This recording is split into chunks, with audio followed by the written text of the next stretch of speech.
Diversity and inclusion is a really high priority for us at Adam Street. We do believe that, the diversity of opinions should lead to a better performing portfolio. So having really a diversified set of views around the table will create better client returns at the end of the day. So it's a key priority. There's a lot of research that supports that. We support a company called Board List, and they have very interesting data on their website that shows public companies with diverse boards actually outperform, public companies with less diverse boards. So, it's a long-term investment, but it's really the right thing to do for everyone.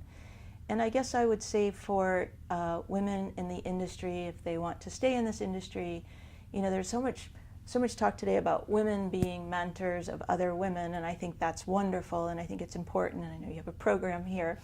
But I also think that you cannot rule out men mentoring you within your career, and I think today the message seems to be women mentoring women.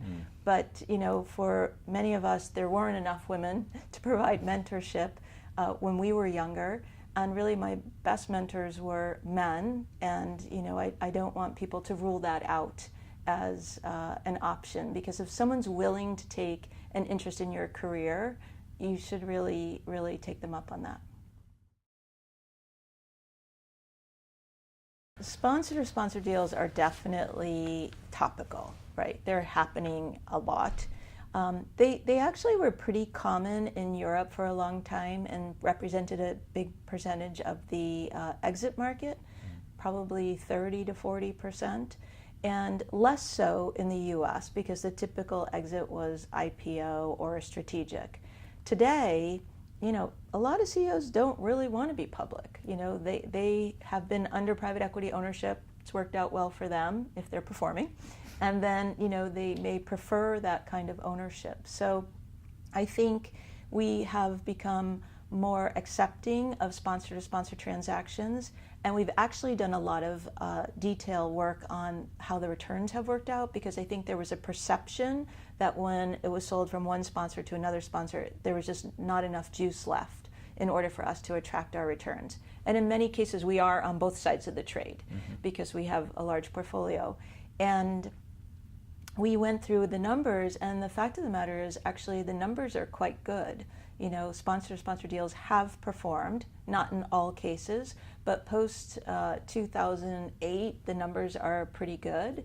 Either our managers have gotten better at buying from other sponsors, or we haven't quite seen what the downturn will bring. But certainly the numbers do support that they are a viable means of exit.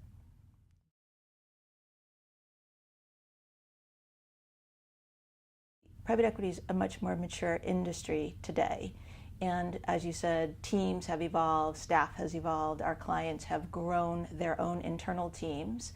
And a fund-to-fund solution is perfect for a certain client and will remain perfect for them, either given size, scale, their team size, their allocation, maybe it's very limited, that they will continue to participate in a fund of funds, or if they're new to the asset class.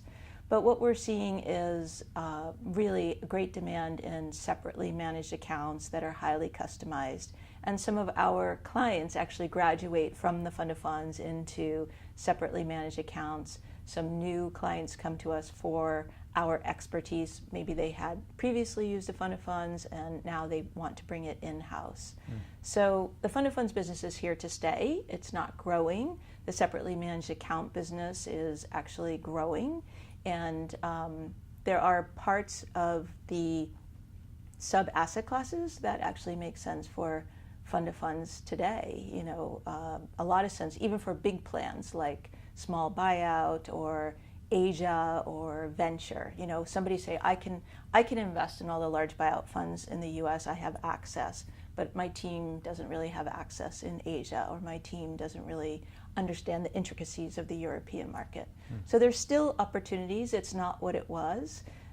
It just depends on the client and where they are and kind of the development of their private equity program.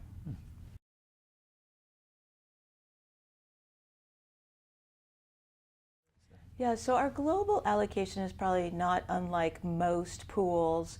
We are 60 to 70% US, probably at the higher end right now, and then 20% in Europe, 10% in Greater Asia. Those are ranges, they kind of float around. It hasn't changed very much. So that would be the breakout. We have seen the opportunities in Asia really expand. So that is a market that has expanded and is always under review if it should actually get more allocation. Mm-hmm. And then Adam Street, as you know, started out as a fund of funds, and we are now really much more diverse. So we invest in funds, we invest in companies through our venture growth equity efforts, as well as our co-investment efforts. We also have a big secondary practice, and a couple of years ago we moved into the private credit business. So we're really a private market solution provider. We can do all of those things across the globe.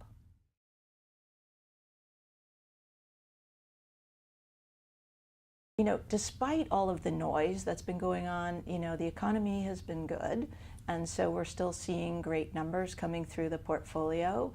We hope to have some of those things resolved. I'm not sure they will, but they are things that we take into consideration. It's not clear that any one region is more in danger than the other, so you would quickly, reduce your allocation. We're in really long-term investments, so we really have to look through some of these trends.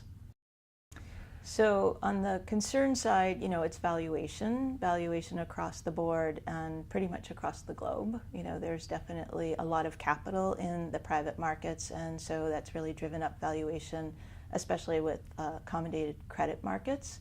So that has been a concern for 3 years at least, so we've all been waiting for some kind of correction.